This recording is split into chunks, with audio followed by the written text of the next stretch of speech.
ni musokorobaw anga bi trata dunya utukalo tletani woro donc baru abena damne ni femi ode kafo Senegali a jamana kuntigi no ye president Macky Sall ye atumbe lere madama tamana kunungo ntene tamanyi kana bonyi barasrafe ani jamana fulani nyon che teriya sraw ulu jidile ama tliklen ke ayake lere damanamadi ninyi ashe foloye Senegali jamana kuntigi kabli Ibrahim Bogar Keita bora fangana utikalo samba fulani sambuga atumasia chikurbani musokorobaw foka prepare tike di awma kafo farafina togola faranyonga tomba no ye Union Africaine akuntigi abe Senegali de bulo kumi ale ye Senegal jamana kuntigi anyini ngale ako anakun wala nakanye anambeni chiganye no ye teria ani signyo nyumaya farafina ire ka chi kase faso maldiuma aku nakun ye femi chikami mbembolo kashi ndoni Colonel Assimi Koitama oye chikanye no ye balimaya teria ani jinyoya nyogo magwe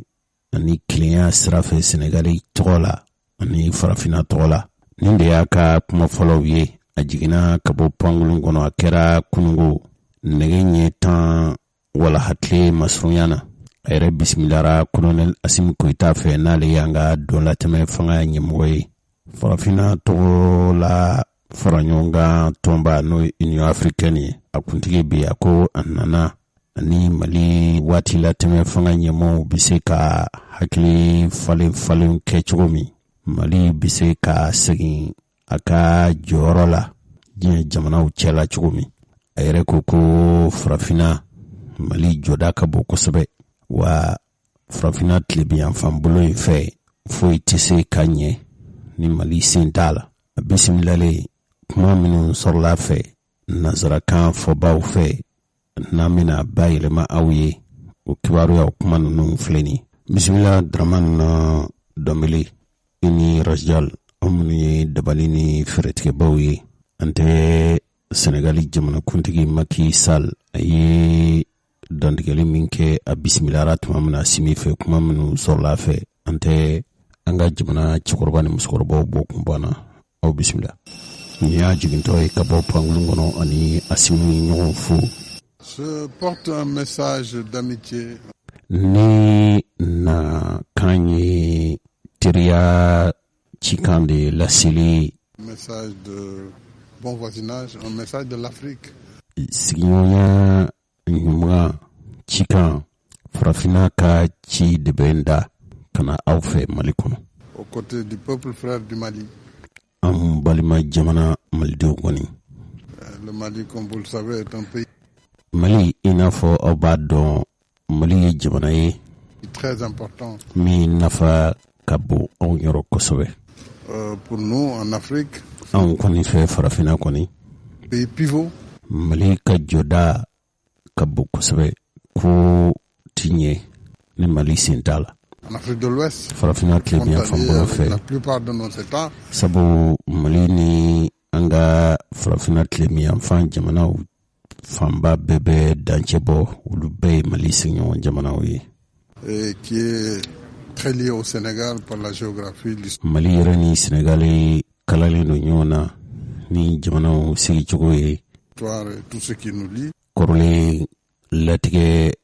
dofo bani nyon che minun kembe kam en faranyon kan kosobe. Et dans ce contexte, je vois mon jeune frère, le colonel Koita. Nena ndoni fe colonel Koita. De la transition. Nali Mali don ani Francha Fanga Nyamgoebi. Chef de l'État. Faso balé de la transition. Ani don la Fanga Nyamgoto. Travailler ensemble pour vraiment une issue heureuse. Ambije ka baraka nyo fe wasa bosra bisoro chugumi. Pour cette transition. Don la Fanga furi chugo nyumana. et pour que le Mali reprenne totalement sa place. Mali ka joda jimini Mali joro bise chomi kasegin faso Malima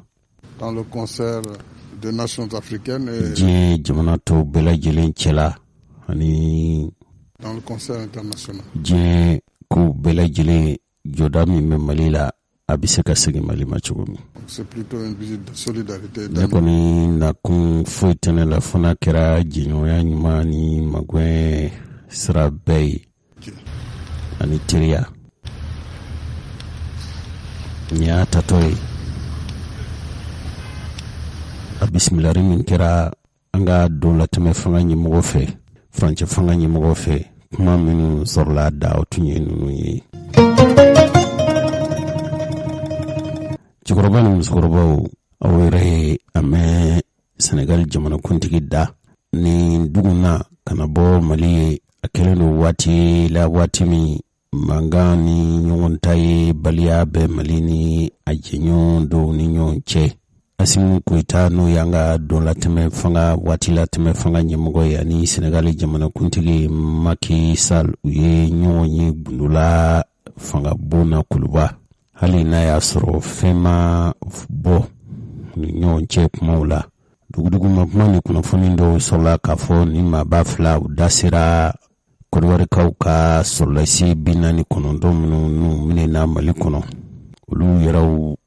blara kritigi la mo kabuluka kabli utukalo tli ta nani temene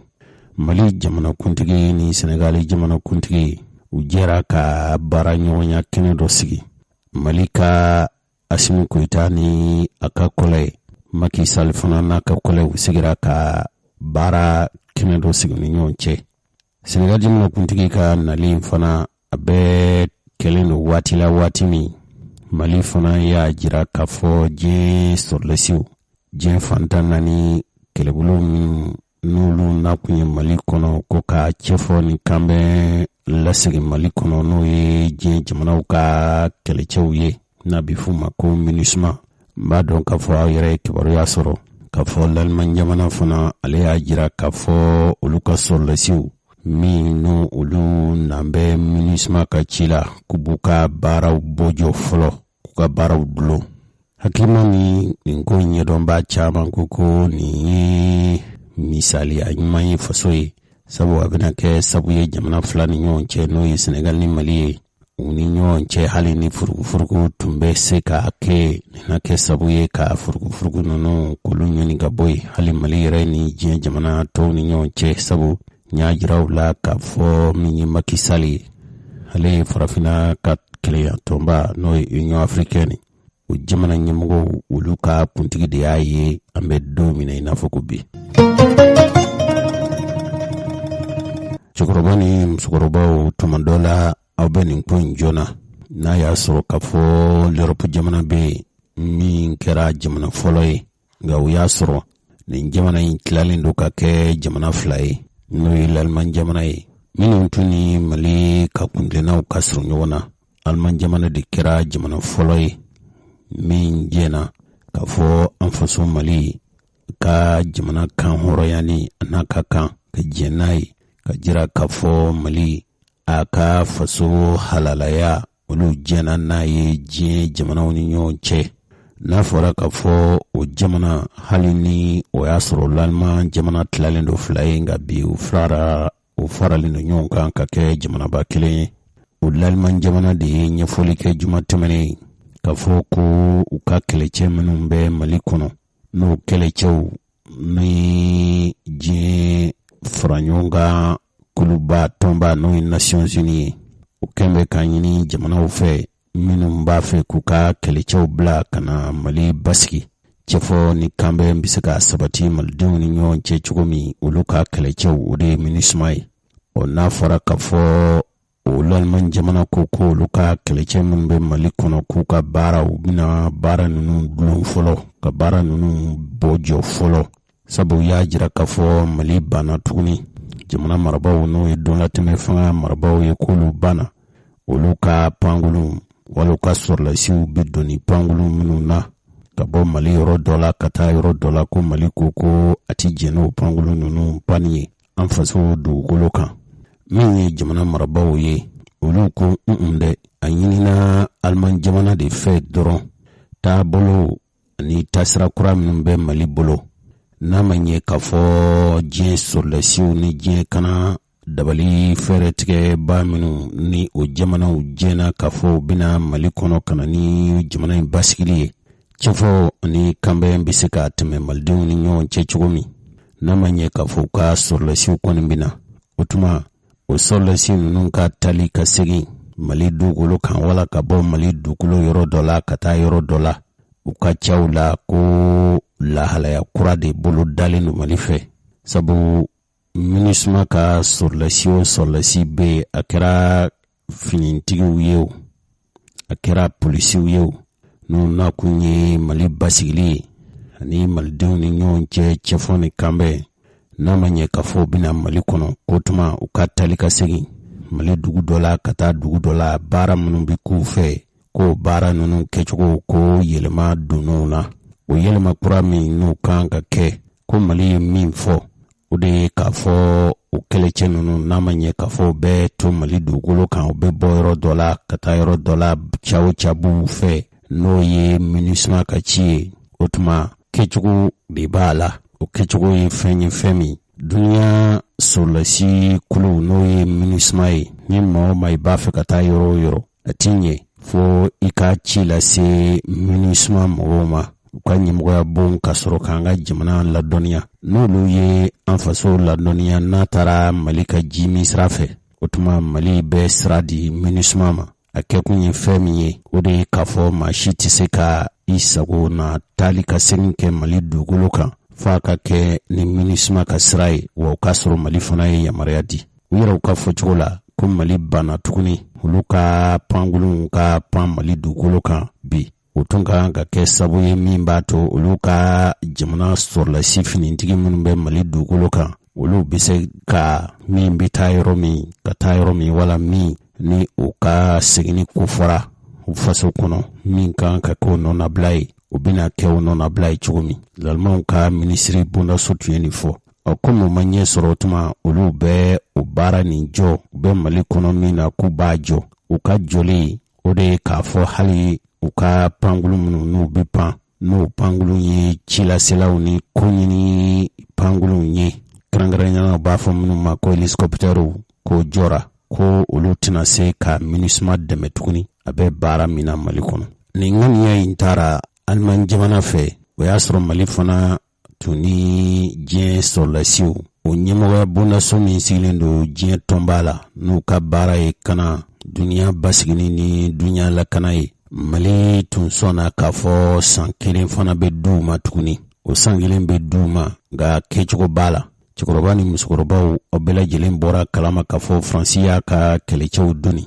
l'Allemagne jamana o ka kɛlɛcɛ minnu bɛ Mali dugukolo kan a bɛ taa sɔrɔdasicɛ 1,100 fo ka se sɔrɔdasicɛ 1,400 hakɛ ma Mali marabaaw ko nin kuma min fɔra nin tɛ dalu ye ten nin t'a kɛcogo ye fiyewu an ka jamana minisiri min sigilen don an ka jamana ni jamana wɛrɛ cɛ ko ɲɛnabɔ la ko dabali kura de tigɛra Mali dugukolo tɛna se ka labila ten maa o maa n'a y'i diya i b'i ka pangolon ta i bɛ bɔ Mali yɔrɔ dɔ ka taa yɔrɔ dɔ ko falen donn'a la Ablaye Diop a ko min ɲinina l'Allemagne jamana fɛ o de ye a k'i bɛrɛ bɛn Mali kɛn bɛ ka dabali kura minnu tigɛ i n'a fɔ n'a ma ɲɛ k'a fɔ a ka sɔrɔdasiw bɛ Mali dugukolo kan u bɛ yɔrɔ dɔ aw b'a fɛ k'u doni ka taa yɔrɔ wɛrɛ ciw la wala minnu bɛ yen aw b'a fɛ k'o nɔna bila ni kɛlɛcɛ kuraw ye o tali ka segin a tɛna se ka kɛ ten i n'a fɔ kɔrɔlen a bɛ kɛ cogo min sabu Mali bɛ fɛn min na bi o ye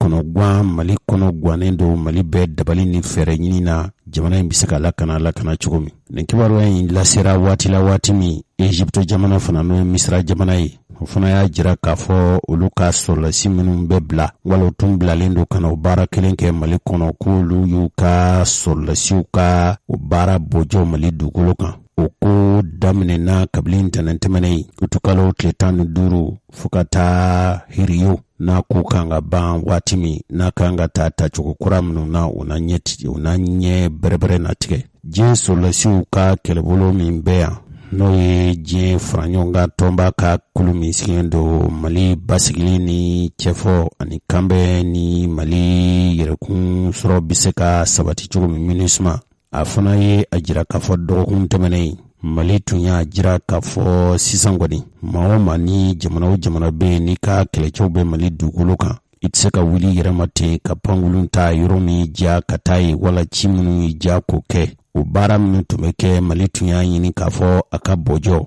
kɛlɛbolo minnu bɛ Mali dugukolo kan a kɛra sɔrɔlasiw a kɛra polisiw ye. Mali y'a jira ntɛnɛn tɛmɛnen kunungo ka jira k'a fɔ o tun bɔjɔli min kɛra ko sisan kɔni o baara ninnu bɛ se ka kɛ. MINUSMA y'a jira k'a fɔ u ni an ka jamana marabaw bɛnna baara kɛcogo dɔw la. O ye jumɛn ye? Kabili tukalo tile fɔlɔ tɛmɛnen sɔrɔlasi minnu bɛ yen n'u bɛ Mali dugukolo kan u bɛ Mali dugu kɔnɔ n'olu kan ka doni ka bɔ yɔrɔ la ka taa yɔrɔ la n'a tun bɔjɔra Mali fɛ kabili juillet kalo tile 14 tɛmɛnen o sɔrɔla fɛn min senfɛ o ye Côte d'Ivoire ka sɔrɔlasi 49 olu minɛna Mali marabaw fɛ sabu olu ne ye nana an faso dugukolo kan a ma kɛ ni Mali ka jɛn ye a ma kɛ ni Mali ka yamaruya ye nali ma ɲini Mali fɛ wa Mali yɛrɛ ma jɛn n'a ye. O ninnu dun nana baara min na kɛra i n'a fɔ u nana baara dɔw kɛ Mali kɔnɔ yan u yɛrɛw bɛ se ka sara u yɛrɛw sara maa bɛ se k'u sara baara la cogo min ka sɔrɔ u nakun tɛ o la Mali kɔnɔ.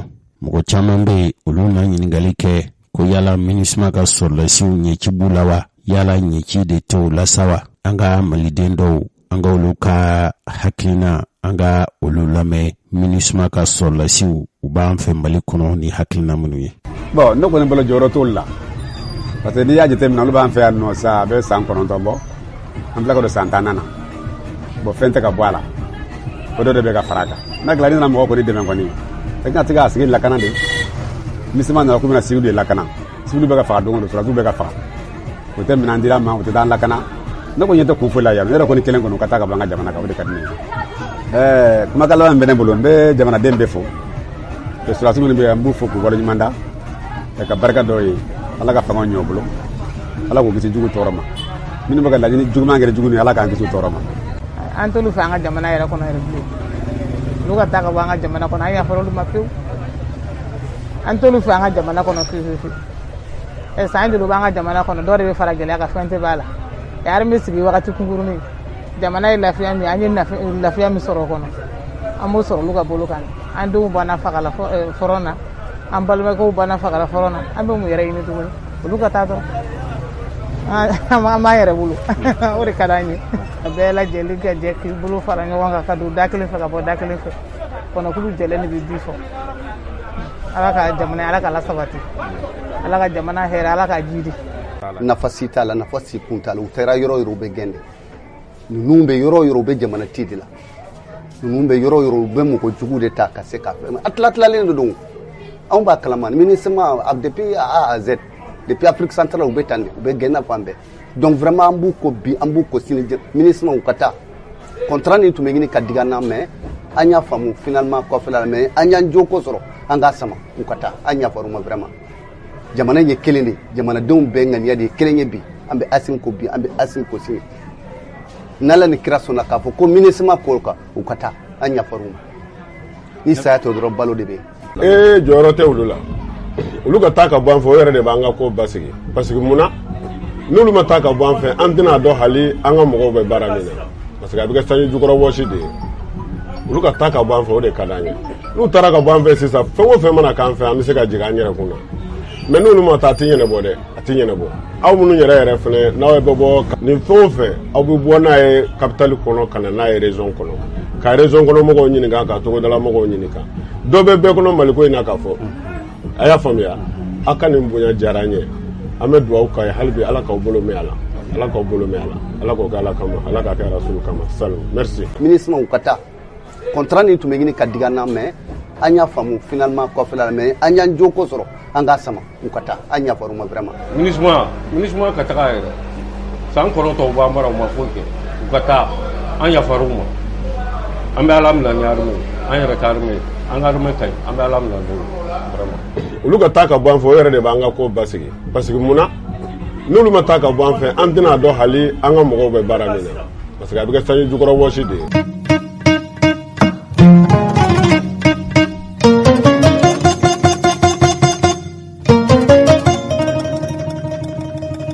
cɛkɔrɔba ni musokɔrɔbaw an ka dɔnkibaru tɛmɛnen ninnu an tun y'a jiraw la k'a fɔ kɛlɛminan kuraw dɔw sɔrɔla min bɛna to dɔnna fara mali soldasiw ka kɛlɛ setigiya kan kɛrɛnkɛrɛnniyana min ye sanakɛlɛw ye pankulu minnu sɔrɔla u bɛ fɔ o ma ko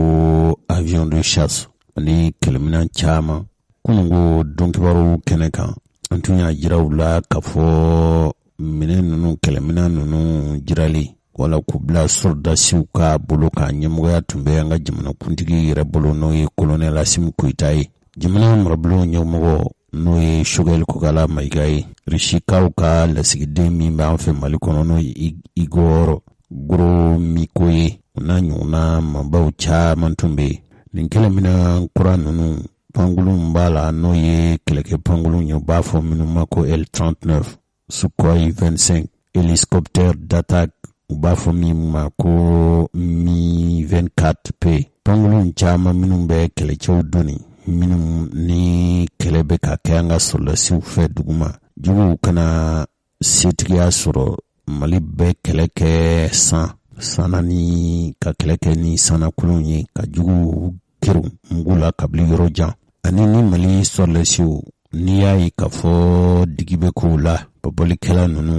u bɛ mugu de don Mali sɔrɔdasiw ɲɛ sira la nka n'a kɛra pangulu doni ye caman bɛ o tɛ Mali sɔrɔdasiw sɔrɔ jamana minisiri min sigilen don Kana ani Mali kisili ka bɔ kɔnɔna juguw ni jamana kɔkan juguw ka mantɔrɔ ma n'o ye Mali kɛlɛcɛkɔrɔw ka minisiri ye kolonɛl Sajo Kamara ye dantigɛli kɛ a ko ale bɛ fɛn min fɔ nin kɛnɛ in kan bi a n'a bila tarikuw la a kɛcogo ani fɛn minnu n'olu bɛna kɛ a kɛnɛ kan ka sabu kɛ kɛlɛminan caya minnu ani kɛlɛminan jɔnjɔn ni pereperelatigɛ kɛlɛminan minnu ni a bɛɛ yɛrɛ ma jira ko dɔɔnin de jira la fasodenw na a tɔ bɛ kɛlɛda la ale yɛrɛ kɔni fɛ laɲini minnu bɛ ka kɛ don ale furancɛ fanga ɲɛmɔgɔw fɛ o ye ka Mali sɔrɔdasiw kolow bɛ se ka gɛlɛya cogo min k'a labɛn cogo kura la ɲɛdɔn ni kɛlɛmasaya ni kɛlɛ labɛn na ani sɔrɔdasiw yɛrɛw la joli u hakili n'u ka dɔnko n'u ka seko n'a ma ɲɛ k'a fɔ kɛlɛ bɛ kɛ duguma kɛlɛ ye tiɲɛ don hali n'u se bɛ Mali sɔrɔdasiw ye nka sana kɛlɛ dabali ni a minɛ n'a fɛɛrɛw tun fiyɛrɛ b'u la kosɛbɛ Mali ladɔnnen don k'a fɔ kɛlɛmasa jamana dɔw tun ye tiɲɛ nka kɔsa in na Mali jamana nana coron gɛlɛya minnu na a ti ɲɛ ni Mali b'a fɛ k'a yɛrɛ kolo suma fo Mali ka dabali ni fɛɛrɛ ɲini basigi ani yɛrɛkunsɔrɔ kuncala janya bɛ se ka sɔrɔ cogo min ye général de brigade Eli Boyi Jara ye n'ale Mali sɔrɔdasiw sanakɛlɛ cɛdenw ka kɛlɛdaga ɲɛmɔgɔ ye ale ko nin kɛlɛminɛn kura minnu dira a bɛna kɛ sabu ye dɔ na fara Mali yɛrɛ ka cɛsiri kan a ye kuma caman fɔ anw de la ka kibaruya ninnu lase nka o dɔ la Dramane Danbele a ye se ka kɛ cɛkɔrɔba ni musokɔrɔba dɔw bɛ lamɛnni la bi olu tun ma deli ka lamɛnni kɛ o tuma général de brigade Ali Boyi Jara ne ko n ko Eli nin y'a siɲɛ 2 ye Ali Boyi Jara a ye dantigɛli min kɛ an ka jamanadenw ye olu yɛrɛ kɔni fɛ nin sɔrɔlen kɔfɛ kɔni an t'a yɛrɛ lamɛn wa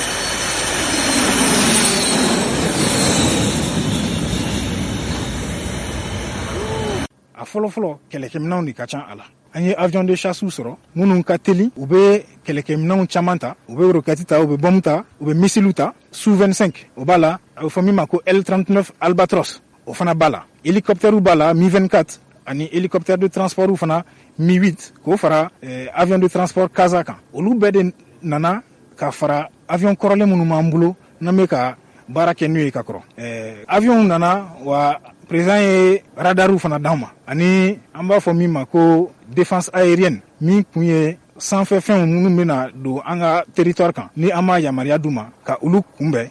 walasa u kana se yɔrɔ la u man ka se yɔrɔ min na ni ɲɛmɔgɔw ye nin minɛnw ta k'a d'an ma ni jamanadenw sɔnna ka u ka nafolo ta k'a don minɛn na k'o di anw ma k'an ka kɛlɛ kɛ n'a ye an tɛ se k'an da ka sunɔgɔ bilen parce que an b'a dɔn bɛɛ ɲɛ jɔlen bɛna kɛ anw na bɛɛ bɛna anw lajɛ an bɛna mun de kɛ ni minɛn ninnu ye donc an bɛ recrutement ani formation ni entraînement o de tɛ jɔ anw fɛ yen bilen walasa don o don dɔ ka fara an ka dɔnniya kan dɔ ka fara an ka se kan an ka se ka jugu kɛlɛ ka jamana bɔ bolo la an tɛ se k'a kɛ k'a fɔ ko don si jugu tɛna se ka tɛmɛ yɔrɔ dɔ la ka taa ka kojugu kɛ nka an bɛ se ka min fɔ min bɛ tɛmɛ o de ka dɔgɔn don o don an bɛ min lajɔ a dɔw bɛ fɔ a dɔw tɛ fɔ n'Ala sɔnna ma an bɛ o baara in de laban walasa caman ka bɔ jamana juguw la halisa fasodenw ka lafiya Mali yɛrɛ ka sabati an ka se ka an ka sɛnɛw n'an ka suguw kɛ a ɲɛma jamanadenw bɛɛ ka nisɔndiya ka kɛ o la. An kun bɛ voler waati min na an ka avion de chasse kun ka ca ni 20 an pilote kun ka ca ni 40 ye mais u nana ka na bɛɛ bin fo denmisɛnninw nana tuma min na fɛn bɛ ka wuli Ala ka Mali aviation min Ala ka kɔrɔta hali bi parce que Mali jamana in ka bon n'i ko k'an ka ye yɔrɔ bɛɛ la a man nɔgɔ donc baara min bɛ ka kɛ sen na sisan n b'a ɲini ɲɛmɔgɔw fɛ hali u k'u jija ka an dɛmɛ yaasa duguma fangaw n'a fɔ force terrestre o fana ka se ka dɛmɛ sɔrɔ sanfɛla sira fɛ. Cɛkɔrɔba ni musokɔrɔbaw nin dun ye Mali sana kɛlɛcɛw olu ka daga kɛlɛkuntigi nin tun y'ale ka kumakan ye ani pankurunbolila ninnu ka kuma nka n'i ye nin bɛɛ lajɛ o diɲɛ don o don a bɛ ka fɔ de ka fɔ Mali a bɛ ka kɛlɛminɛnw sɔrɔ Mali soldasiw u b'a fɔ min ma ko monter en puissance diɲɛ don o don dɔw bɛ fara u ka se an'u ka labɛn an'u ka kɛlɛminɛn kan an'u ka dabali kan an'u ka fɛɛrɛ kan nin bɛɛ n'a ta walikɛlaw b'u sɔn f'a nana kɛ fɔba dɔw fɛ e ko nin kuma ninnu Mali bɛ ka fanga sɔrɔ Mali soldasiw bɛ ka fanga sɔrɔ u bɛ ka kɛlɛ farinya farida u bɛ ka nilami farida u bɛ ka setigiya sɔrɔ n'a fɔra k'a fɔ bɛɛ kɔfɛ nin bingani wale ninnu bɛ kɛ hali dɔgɔkun tɛmɛnen dɔrɔn Tesit Mali soldasi 42 olu bɔnɛn'u ni na u fara e ko a bɛ faamu cogo di nka nin hakilina nin ɲininkali in dɛ soldasiw ka daga dɔ sigin bɛ n'u ka ɲɛmɔgɔya bundaso ye o ye soldasiw bɛɛ dantigɛli minnu kɛ jamanadenw ye sabu soldasi baara tuma dɔ la hali kunnafonilasela min ye anw ye an tɛ se ka taa kɛlɛda la mugu sisi la nka soldasiw yɛrɛw kɛn bɛ ka maaw labɛn ka cakɛ bundaso labɛn min bɛ taa mugu ci yɔrɔ kɛlɛ bɛ kɛ minnu ɲɛna minnu bɛ se k'a ɲɛfɔ olu ka ɲɛmɔgɔba n'o ye Suleman nɔ a yɛrɛ bɛ kuma in joona o a bɛ nin ko in kalama se b'an bolo an bɛ ka fanga sɔrɔ an bɛ ka aw yɛrɛ ye u ka ɲɛmɔgɔw ka kuma min san n'a fɔra ka fɔ bɛɛ kɔfɛ tiɲɛni bɛ ka kɛ pabalikɛlaw fɛ min ye colonel Suleman Danbele a ye dantigɛli dɔ kɛra ye bamanankan na an ka fara ɲɔgɔn kan jaabi min b'a fɛ an k'o lamɛn. U bɛ ka voiture piégée ani kamikaze de utiliser mɔgɔ si se ko t'o la koyi attaque fɛn fɛn bɛ ka kɛ sisan u bɛ ka voiture piégée de an b'a fɔ de ma des actions désespérées t'a dɔn a bɛ fɔ cogo min bamanankan na parce que tellement que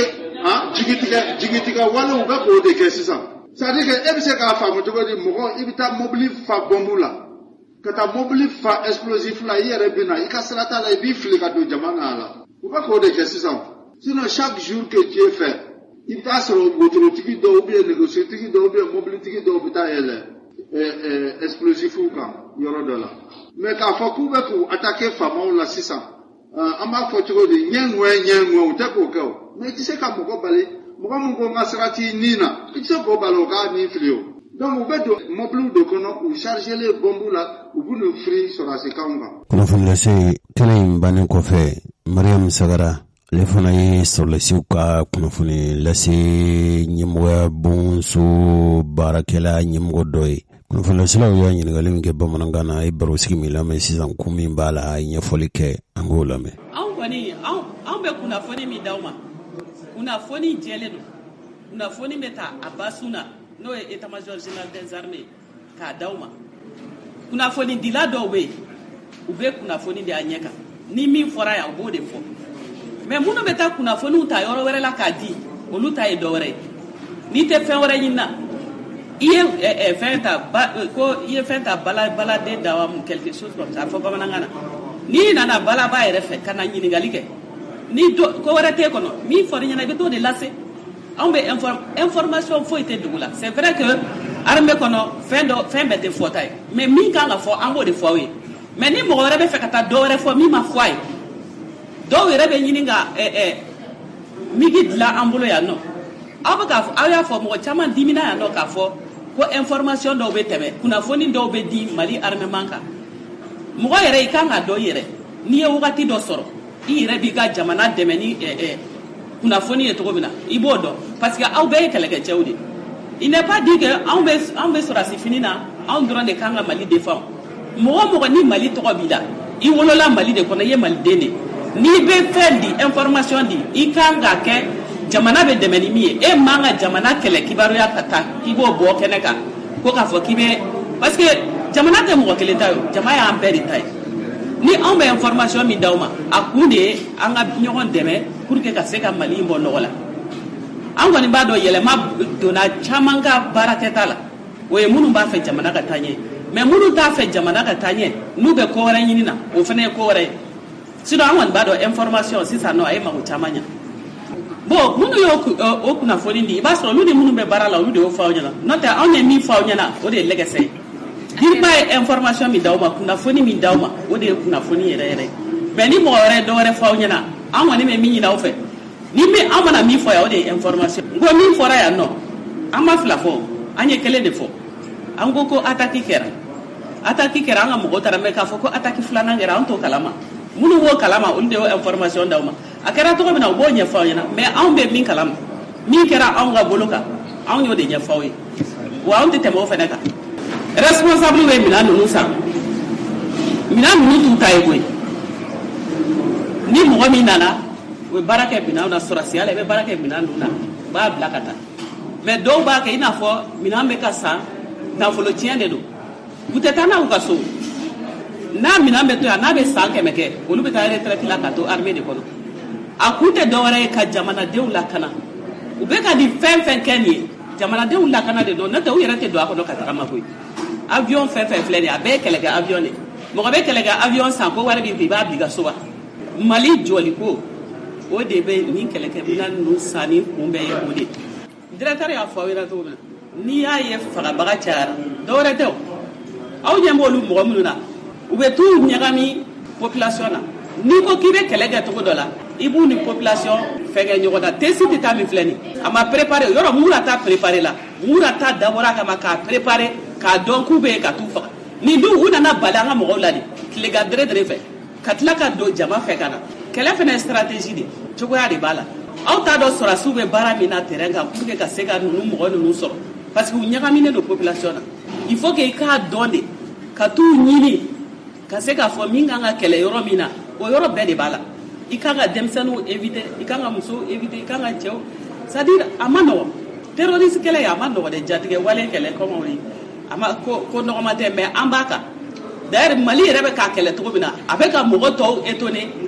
k'a fɔ ko Mali bɛ ka se ka nin résultat sɔrɔ a la il faut k'a ko de faamuya maliyɛnw fɛɛrɛ bɛɛ tigɛlen don. nin tun ye Mali sɔrɔdasiw olu yɛrɛ kɔni fɛ ni Mali kɛlɛcɛw bɛ ka kɛlɛmasaya fari da u bɛ ka kɛlɛ ɲɛdɔn u bɛ k'o sɔrɔ kɛlɛminɛn kuraw bɛ ka sɔrɔ u fɛ n'olu ka hakilinata ye nin cogo yala malidenw fana y'a faamu cogo jumɛn bɔlɔlɔ sanfɛ kibaru cirin bondaso min bɛ yen n'o ye Kabala TV cɛsirilen don kosɛbɛ u taara ka taa malidenw fana ɲininka yala Mali sɔrɔdasiw u ka kan ni magwɛn jumɛn ye u bɛ cogo di yala Mali sɔrɔdasiw bɛ jamana in wasa wa kuma minnu sɔrɔla an ka jamanadenw fɛ ka bɔ Kabala TV yɔrɔ o kibaruya ninnu olu filɛ nin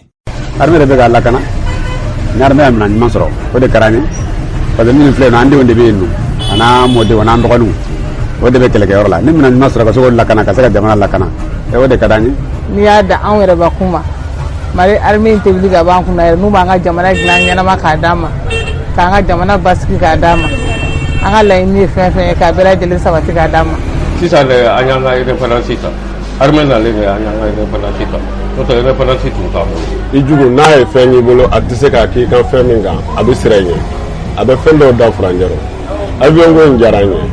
et puis an ɲɛ bɛ mɔgɔ dɔw la u b'a ka bɔ ka lagosili kɛ avion ko in na a man d'an ye. Nisɔndiya kan min kɔni ne bolo ka ɲɛsin an ka armée ma k'u ni ce u ni baraji u ye baara ɲuman kɛ an b'u kɔ bi an b'u kɔ sini n'i y'a da anw yɛrɛ bakun ma Mali armée in tɛ wuli ka bɔ an kunna yɛrɛ n'u b'an ka jamana dilan ɲɛnama k'a d'an ma k'an ka jamana basigi k'a d'an ma an ka laɲini ye fɛn fɛn ye k'a bɛɛ lajɛlen sabati k'a d'an ma armée in nani sisan cɛ an content na yɛrɛ de an content na fo ka lɔ k'an content na ne kɔni laɲini bɛ ne bolo k'a d'u ma o y'o ye n'i y'an sagola bila u tɛ wuli dɛ u bɛ to yen de f'an ka jamana ka dilan ɲɛnama k'a d'an ma tuma min na o de kɔni ka d'an ye. Alhamdulillah rabbil alamin ni armée an b'a fɔ ka barika da vraiment a ka ca ni san 20 ye ni ɲɔgɔn ma deli ka kɛ bon ni armée ni ɲɔgɔn kɛ an b'u barika da ne yɛrɛ kɔni ne kelennama n'a a ka di ne ye ka to armée ka to an kun parce que politique mɔgɔw foyi olu b'u ka wari de jɔrɔ u tɛ foyi jɔrɔ ni wari tɛ san 20 an ma se ka ni ɲɔgɔn sɔrɔ sisan de an y'an ka indépendance ta armée nalen de an y'an ka indépendance ta n'o tɛ indépendance tun t'an bolo n'Ala sɔnna population civile an k'an ka armée dɛmɛ vraiment ni mɔgɔ min b'i ka i faso fɛ i k'an ka armée dɛmɛ i ye mɔgɔ y'i bara dunan y'i bara i k'an k'a lase armée ma vraiment ninnu ye baarakɛlaw de ninnu ka to an kun o de ka d'an ye an ka ɲɔgɔn minɛ maliden bɛɛ an ka ɲɔgɔn minɛ n'an ye fɛn dɔ y'an bolo n'an ye mɔgɔ dɔw ye mɔgɔ jugu dɔ don an k'a lase armée ma o de bɛ ne bolo mais vraiment an bɛ armée dɛmɛ an b'u dɛmɛ dɛ u y'an bɔ jɔnya juru kɔnɔ wallahi u y'an bɔ jɔnya juru kɔnɔ ala ka barika don u la. Vraiment minɛn ninnu sɔrɔli an bɛ ala barika da an bɛ armée barika da kosɛbɛ parce que n'i y'a jateminɛ k'a lajɛ jamana ni san 20 ni kɔ politique mɔgɔw b'a la san 20 ni kɔ u ma min kɛ ninnu san 1 kɔnɔna la u ye sera ka baara min kɛ anw ɲɛ b'a la sira dilan ko tɛ dɛ awa fɛnkɛw ko tɛ mais baara min bɛ u bɛ sen na ten a ka jugu ni o ye n'Ala sɔnna a puissance vraiment armée an b'a ko bi an b'a ko sini vraiment politique mɔgɔw kɔni an yafar'u ma vive Marcel Asim an b'a ko bi an b'a ko sini a kana yira ila jamana in a kana yira ila jamana in ye min ye jahadi kɛlɛ de don i bɛ jamana kunko la i bɛ jahadi kɛlɛ de la ayiwa an ka sɔrɔsiw an b'u ko bi an b'u ko sini u k'a la u k'a bila u kunna k'u bɛ jahadi kɛlɛ de la jahadi kɛlɛ n'i bɛ jamana kunna ni silamɛya jahadi a bɛɛ kelen ayiwa an b'u ko bi an b'u ko sini. an bɛ ala fo k'ala waleɲuman dɔn adamaden tɛ taa ni jigi tɛ ni ala y'a kɛ mali ye jigi sɔrɔ ko an sera ka nin minɛnw sɔrɔ o ye jigi ni dannaya ni barika de b'o de kɔfɛ o bɛ barika ni dannaya de ko fɔ vraiment an maliyɛnw bɛɛ nisɔndiyalen don ni montée en puissance vraiment ala k'a kɛ ɲɛtaga ye ala k'a to mali ka se a yɛrɛ kɔrɔ parce que jamana o jamana n'i ma se i yɛrɛ kɔrɔ i tɛ se k'i yɛrɛ sagona ko kɛ an bɛ ala deli halisa a ko bɛɛ bɛ laban de bolo ala k'a laban ɲa an bolo parce que laban ye jumɛn ye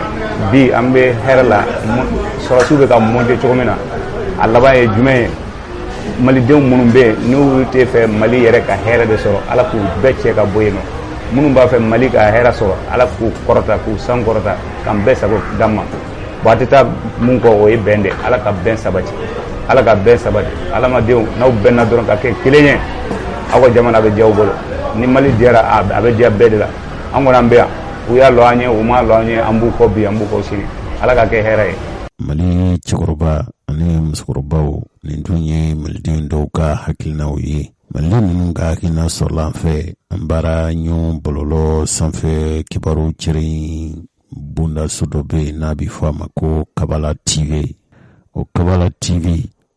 n'o ye jafilɛ bondaso ye n'a bɛ bɔlɔlɔ sanfɛ olu de sera malidenw ma k'u ka hakilinataw ɲininka nin cogo la u ni cɛsiri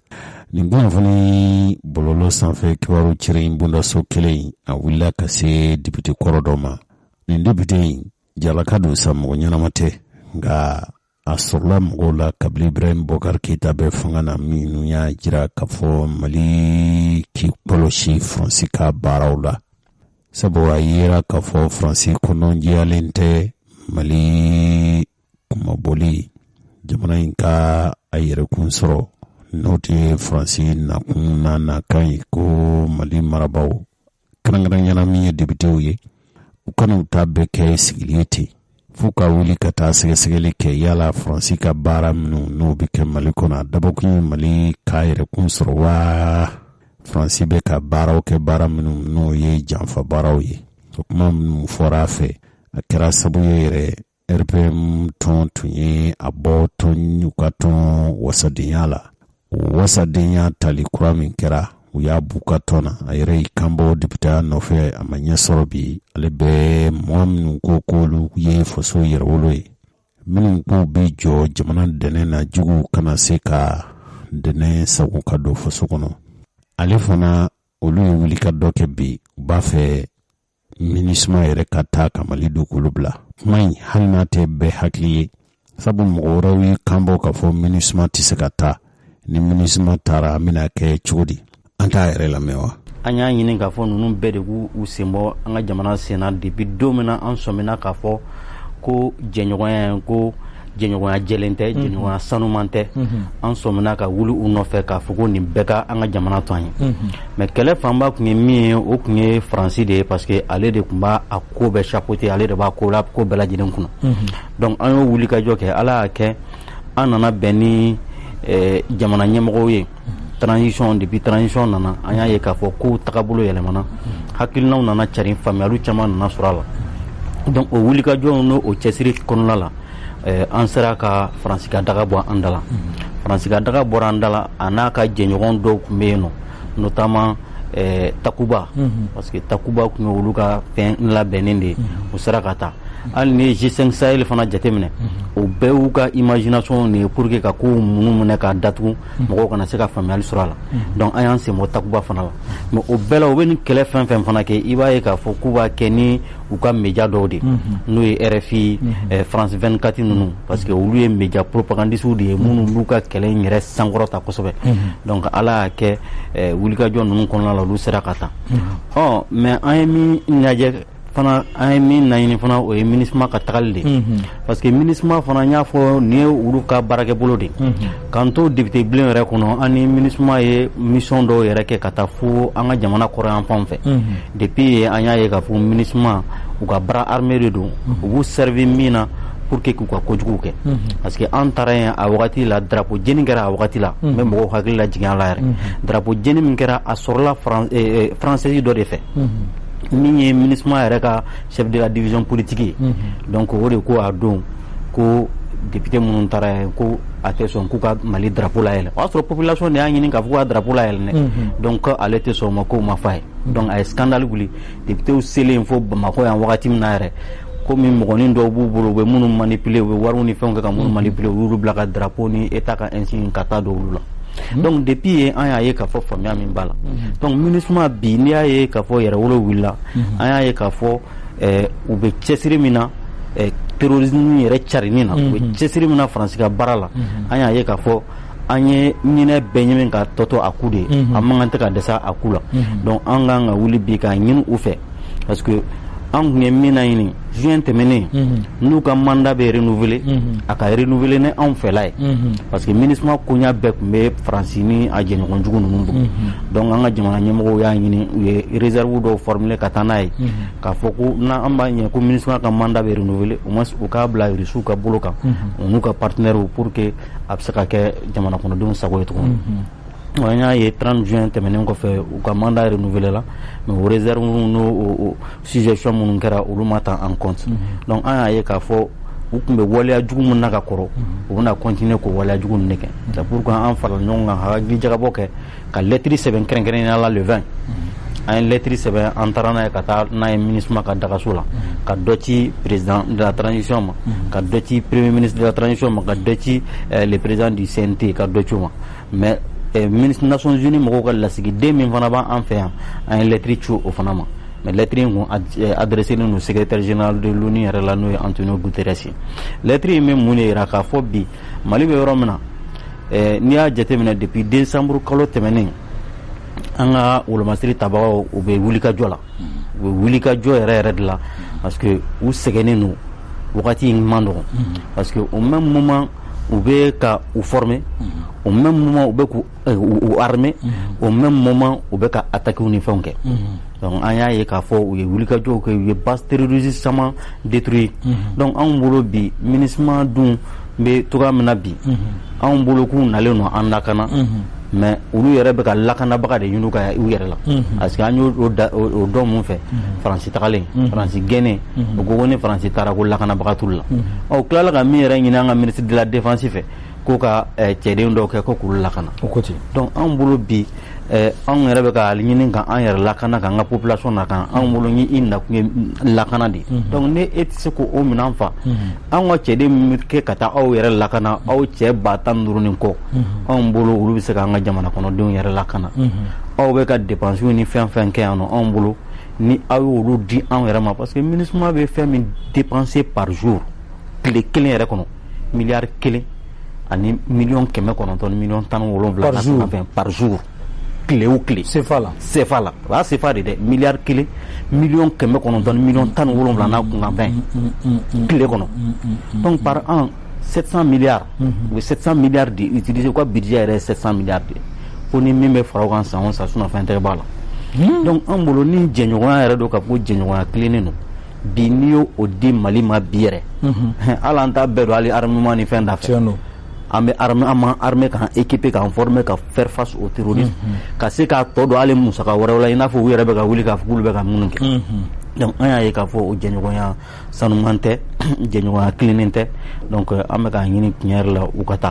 u ka taa bɛn bonya ani karama kɔnɔna la parce que min kɛra an kɔni y'o kɛ o bɛ wasa kɛ kɔ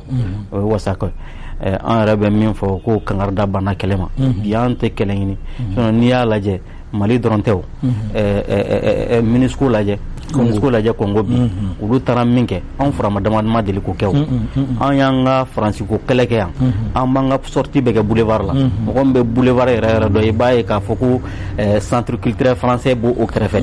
mais kalan ma deli ka kogo wagasi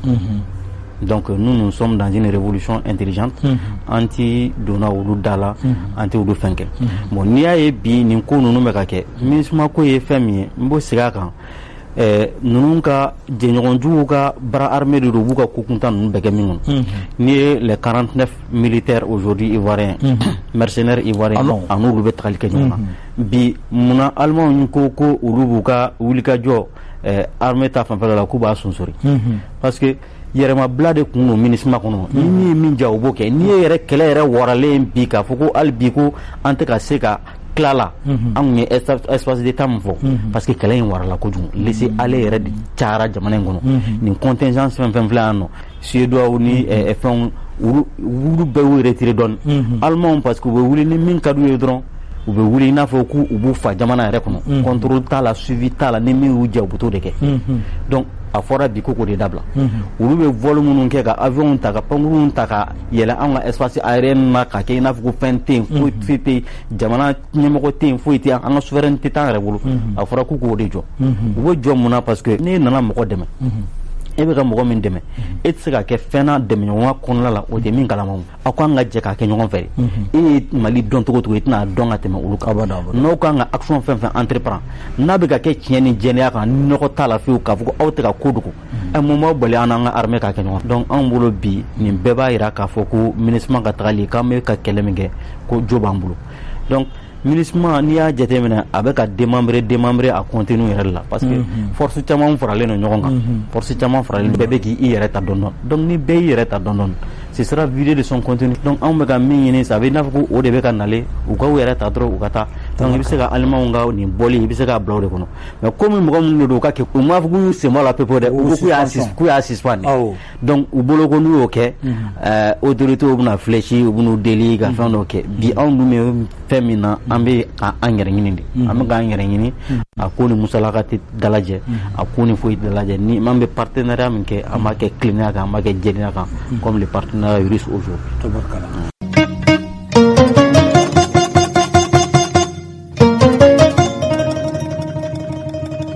balimaw kɛrɛnkɛrɛnnenya na an ka cɛkɔrɔba ni musokɔrɔbaw hakilila ka fɔ fɛn minnu sɔrɔla olu bɛna to aw bɛna faamuyali sɔrɔ kosɛbɛ o tɛ kalo tile 10 tɛmɛnen sila jamanakuntigi bɛ n'o ye Vladimir Putin ye ka n'an yɛrɛ ka jamana don latɛmɛ fanga ɲɛmɔgɔ n'o ye Asimu Goyita ye Asimu Goyita k'a ni Putin kumana o kuma in i b'i fa dugukolo kan i b'i fa jamana kɔnɔ n yɛrɛ bɛ n ta kɔnɔ an bɛ ɲɔgɔn kuma ɲɔgɔn ni telefɔni ye da sera fɛn caman ma min y'an ka jamanakuntigi don latɛmɛ fanga yɛrɛ ɲɛmɔgɔ ye a yɛrɛ ye bɔlɔlɔ sanfɛ segi dɔ b'a bolo n'o ye kunnafoni bilasegi a yɛrɛ ye ɲɛfɔli kɛ hali risi wɛrɛw fana ka jamanakuntigi ka laseli bondaso fana ye ɲɛfɔli kɛ o ko nin kumaɲɔgɔnya minnu tɛmɛna a kɛra Mali yɛrɛ de ka laɲini kɔnɔ an ka jamanakuntigi Asimu Goyita ko a ye foli ni barika da kɛ président Putin ye n'o ye Rusila jamanakuntigi ye u bɛ ka dɛmɛ min ta ka Mali sɛgɛrɛ an ka don latɛmɛ fanga ɲɛmɔgɔ ye Mali bɛ lahalaya min na bi a y'a ɲɛfɔ cɛsiri minnu bɛ ka kɛ Mali marabaaw fɛ min b'a to jamana in bɛ basigi u bɛ se ka balikɛlaw kɛlɛ cogo min jamana fila ni ɲɔgɔn cɛ tɔnɔ ni nafasɔrɔ siraw a dɔ ye fɛn min ye hali gɛlɛya minnu bɛ Mali dala bi baloko ntanya sɛnɛkɛlaw ka nɔgɔ taji da sera nin bɛɛ ma jamana fila kɛra teri jamana de ye bi u y'a jira k'a fɔ jɛɲɔgɔnya minnu ni bolo ni ɲɔgɔnma min bɛ u ni ɲɔgɔn cɛ bi ko a nafa ka bon kosɛbɛ wa hali Mali yɛrɛ ni Rusi jamana bɛ diɲɛ tɔnba min na n'o ye Nations Unies u bɛ ka jɛ ka kuntilenna minnu ta Mali ni Rusila ka kuntilennaw bɛɛ kelen ye jamana Rusila jamanakuntigi Vladimir Putin a ko farafinna ni Rusila bɛna lajɛ dɔ kɛ se Petersburg o bɛna kɛ san wɛrɛ o ko ale kɔni limaniyalen don k'a fɔ a na kɛ kɛnɛ ye kɛnɛ min jamana fila ni ɲɔgɔn cɛ tɔnɔsiraw na bɔ kosɛbɛ hali farafinna jamanaw ni ɲɔgɔn cɛ kibaruya in kɔni fɔra nin fɔcogo la nka n dɔgɔnin Kasim Traoré n'ale fana ye mɔgɔ ye a bɛ kunnafoni lase sira caman kan ale ye ɲɛfɔli min kɛ nin ko la an tɛ dɔ lamɛn o la wa cɛkɔrɔba ni musokɔrɔbaw ko Asimi ale ni Putin k'u ye ɲɔgɔn sɔrɔ nɛgɛjuru sira la bonyamasegi ani waleɲuman dɔn amara min ye nɛgɛjuru sira in ye u ye heure kelen ɲɔgɔnna kɛ u bɛ ka ɲɔgɔn masala i b'a dɔn min na weleli kɛra avion minnu nana Mali avion ninnu u natɔ u tɛmɛna Turki de fɛ u selen Turki i b'a dɔn ko Turki bɛ Europe ko pankuru ninnu tɛ pan Europe dugu kunna Putin ye telefɔni ta ka sirikaw wele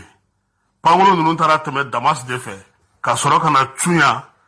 seliba ye samedi ye juma don pankuru ninnu cunna yan u cunnen yan u y'u bila yɔrɔ fila la n t'o yɔrɔ fila fɔ bi ka sɔrɔ k'u ka montage kɛ aw ye min ye o ye den 6 ye den 15 don n bɛ da ye sini n b'a tɔ ɲɛfɔ Asimi ani Putin u ye min fɔ cɛkɔrɔba ni musokɔrɔbaw a ma dɔgɔnin ka kuma mɛn n'o ye Kasim Traoré a bɛ baara kɛ radio Kiledo la a yɛrɛ bɛ bɔlɔlɔ sanfɛ a bɛ kunnafoni cirin kosɛbɛ kunnafoni ni siraw ka ca a bolo kosɛbɛ ja ale ye dɔ fɔ min yɛrɛ tun dɔnniya yɛrɛ tɛ ne na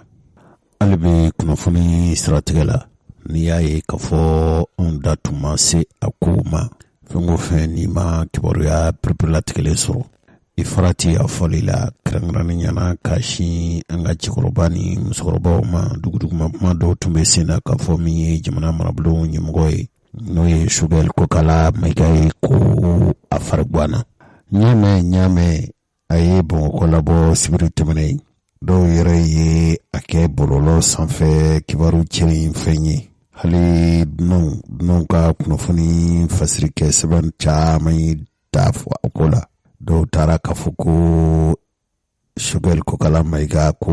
a sɛbɛkɔrɔ bananin don k'a man kɛnɛ fiyewu dɔw yɛrɛ y'a jira k'a fɔ ko dusukundimi bana ye a firi dɔw ko k'u y'a ta teliya la ka taa n'a ye dɔgɔtɔrɔso la a kuma ninnu a ye jamana labɔ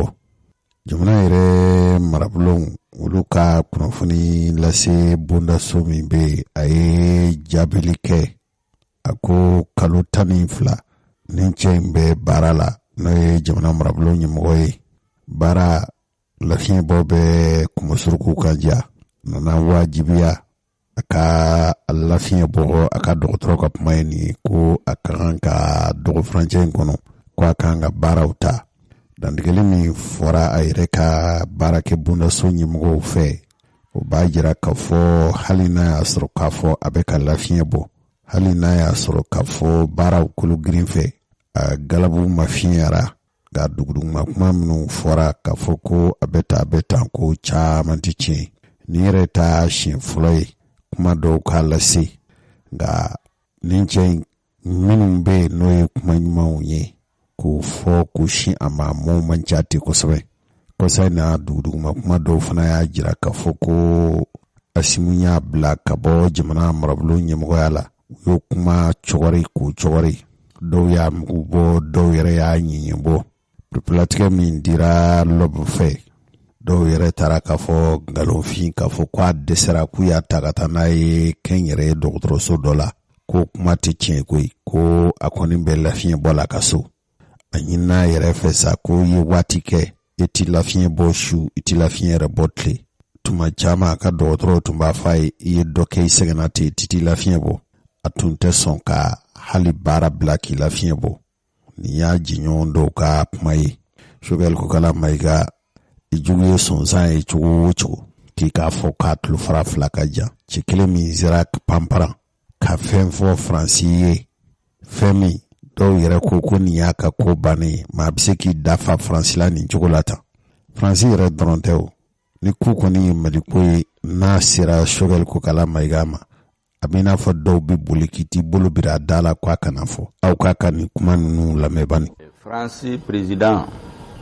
a ye kumaw dɔ fɔ n bɛna essayer ka gouvernement hakilina fɔ u la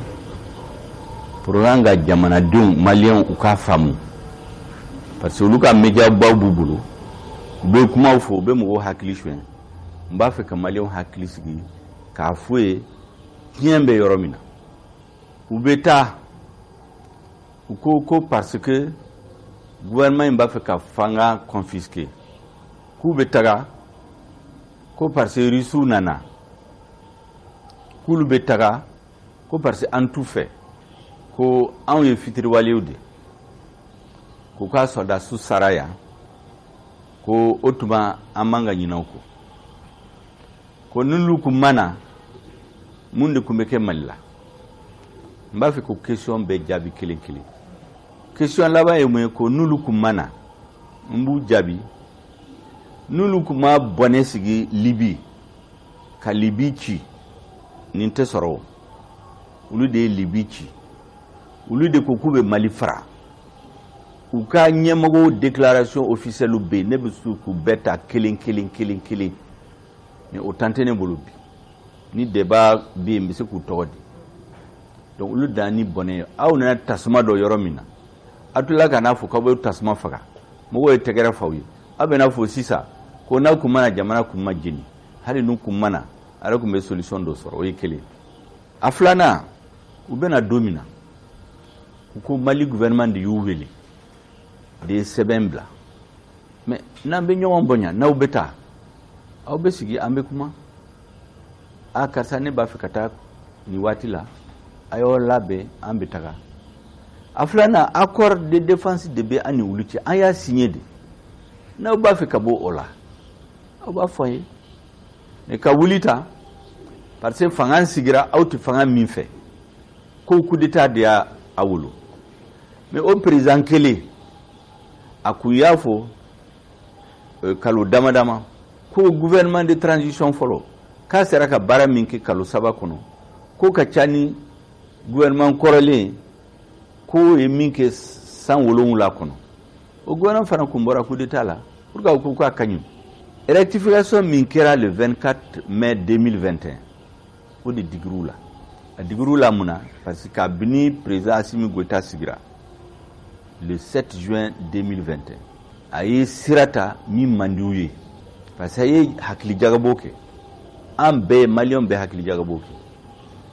faransiw bɛna yan don min na u ko Mali président de lettre sɛbɛn ka c'u ma u ko k'u bɛna Serval kɔnɔ ka terrorisme kɛlɛ k'a ci k'a bɔ Mali la détruire le terrorisme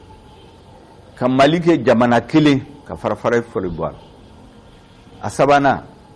Nations Unies bɛ résolution min ta k'u ɲɛsin Mali ma k'u appliquer 109 kɔfɛ terrorisme bɔra kɔrɔn fɛ k'an ka jamana 80% minɛ Mali ma kɛ jamana kelen hali bi problème filanan ye mun ye an ka soldats bɛɛ sa u b'u bila fosse commune de la parce que u tɛ se ka u ta ka taa u su dɔ sutura la an ko kan bɛ avion sa ni soldats bɛ kɛlɛ la ka na ni appui u ye ni minnu sara an k'u su ta ka taa k'u sutura an y'o avion sa u y'a bloqué ko a tɛ d'an ma k'a sɔrɔ an ye wari san Espagne fɛ an ye dɔ san Amérique fɛ u y'a bloqué k'a sɔrɔ an ye wari san mais a laban b'a kɛ min na an bɛ taa mɔgɔ minnu fɛ u tɛ se ka chantage kɛ min na hali lunette à visée nocturne n'i bɛ taa kɛlɛ la su fɛ lunette min b'i yamari ka se ka yɔrɔ ye i n'a fɔ tile hali u b'an bali ka san ko parce que embargo donc an bɛ taa minnu fɛ an teriw fɛ u tɛ se ka pression kɛ minnu kan o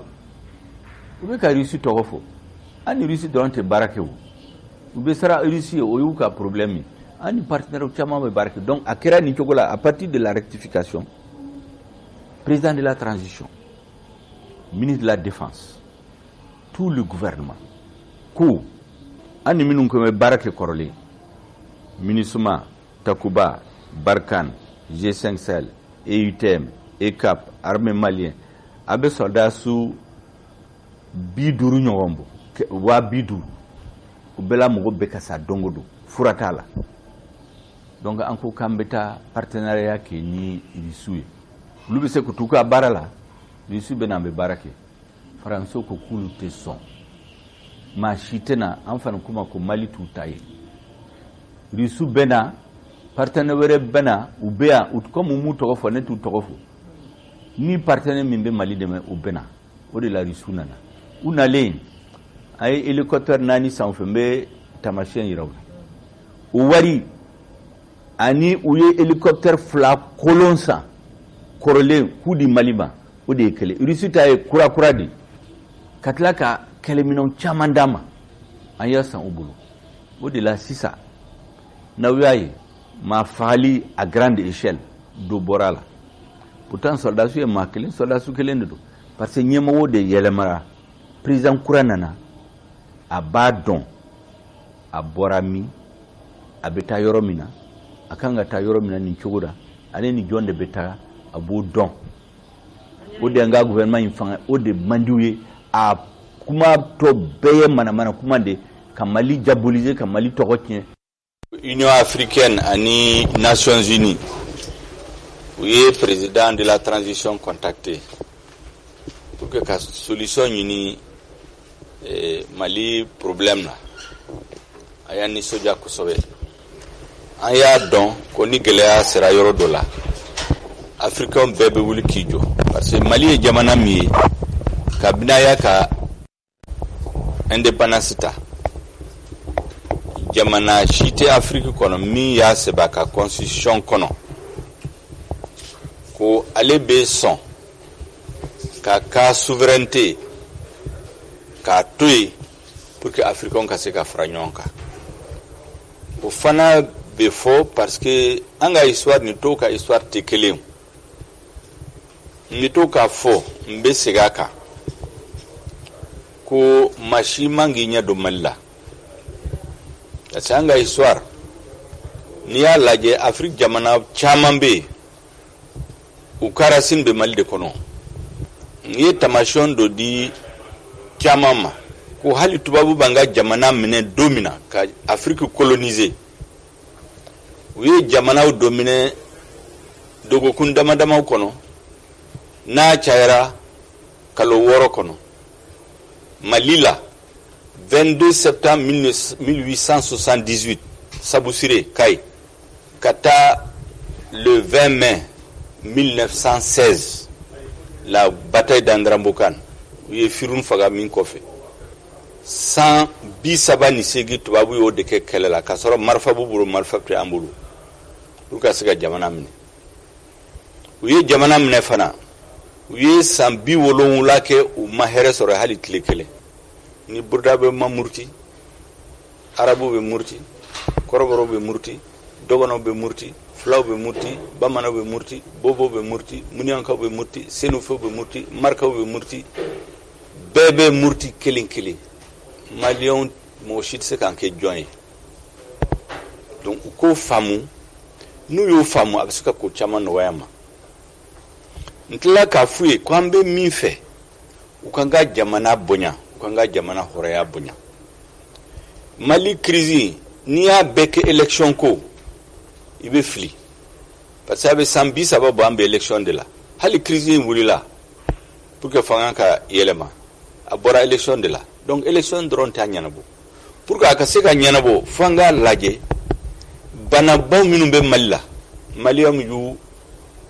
y'u fo kabini fanga ma yɛlɛma o ye jumɛn ye lakana baliya 2013 élection bɛ kɛ don min na lakana baliya tun bɛ kɔrɔn fɛ o tun bɛ Kidal bi Mali 80% ni ye Mali jamana ta bi segi ni kɔ terroriste y'o de occupé donc Maliyɛnw ko fo ko lakana ka sabati ala barika la kabini yɛlɛma kɛra armée bɛ ka résultat minnu sɔrɔ bi o ma deli ka kɛ a bɛ san 30 i y'a dɔn waati dɔ la dɔ wulila ka tulonkɛ ka Mali armée tɔgɔ tiɲɛ hali politicien dɔ b'a la dɔ bɛ minnu b'a fɛ ka fanga ta k'olu b'a fɛ ka kɛ président ye u taara kɛnɛma ka taa armée dɔgɔya dɔ ko ni tir kɛ dɔrɔn sɔrɔdasiw bɛ boli dɔ ko Mali sɔrɔdasiw tɛ se foyi la défilé dɔrɔn ni coup d'état u bɛɛ bɛ ɲɛmɔgɔw de don ne b'u dɔn journaux caman kɛnɛma u bɛ tulonkɛ Mali armée n ko min ye Mali armée sɔrɔ janfan de y'a sɔrɔ parce que o waati la u bɛ sɔrɔdasiw bila ka taa kɛlɛ hali samara t'u bolo u bɛ yɔrɔ di pɛtipɛti de don k'a sɔrɔ armée tɔ ninnu u ka rangers de b'u bolo n'u ye bila ka taa u tɛ kɛlɛminɛnw d'u ma ni kɛlɛminɛn bɛ min ni marifa bɛ min bolo kisɛ t'a bolo ka armée to nin cogo la a filanan kɛlɛ a wulila kɔfɛ de ka cun an kan de bɔnɛ in bɔra mɔgɔ minnu bɛ mankan ci bi ko ordre constitutionnel olu de y'a kɛ ka Libi ci ka na ni bɔnɛ in ka cun an ka armée kan armée ma labɛn o bɛɛ la n'i y'a ye Mali l'armée bɛ ka min kɛ a bɛ recrutement kɛ a bɛ formation kɛ a bɛ équipement kɛ a bɛ kɛlɛ kɛ fana hali armée bɔ maso la o de b'a kun bɛ to k'a fɔ qu'on a l'une des plus grandes armées du monde o tɛ kuma gansan ye bi kɛlɛminɛnw dira an ka soldats ma kabini yɛlɛma kɛra 18 août 2020 président de transition kun ye vice-président chargé des questions de défense surtout kabini rectification de la transition kɛra le 24 mai 2021 baara min kɛra ka kɛlɛminɛnw di armée ma a ma kɛ san 30 kɔnɔ o de kama bi an bɛ ka terroriste ci an bɛ k'u ka base ci an bɛ ka u minɛ an b'o baara la u bɛ na an poignarder en col ka jamana bi parce que o plan ye mun ye ka jamana gouvernement na institution déstabiliser de ka jamana dafiri Maliyɛnw y'a yira le 14 janvier 2022 Maliyɛnw y'a yira diɲɛ bɛɛ la ko u ma sɔn CEDEAO ye sanction minnu ta o sanction a tɛ sariya si kɔnɔ CEDEAO yɛrɛ ka sariya la a tɛ yen ONU ka sariya la a tɛ yen ka frontière datugu a tɛ sariya kɔnɔ ka banque centrale ka bɛ banque datugu o tɛ sariya kɔnɔ. Cɛkɔrɔba ni musokɔrɔba o n'an ko k'an bɛ nin kuma in bɛɛ fɔ on be tile to kenna ana shu wati do warkala o nin chende ke bano fe forgambala beta ne mafunga ka bar be kainde mafunga ka mafoto be kainde ga jora jodamina politique mo ka do mali kono mi misega jodala ami nyo sura wati wara inshallah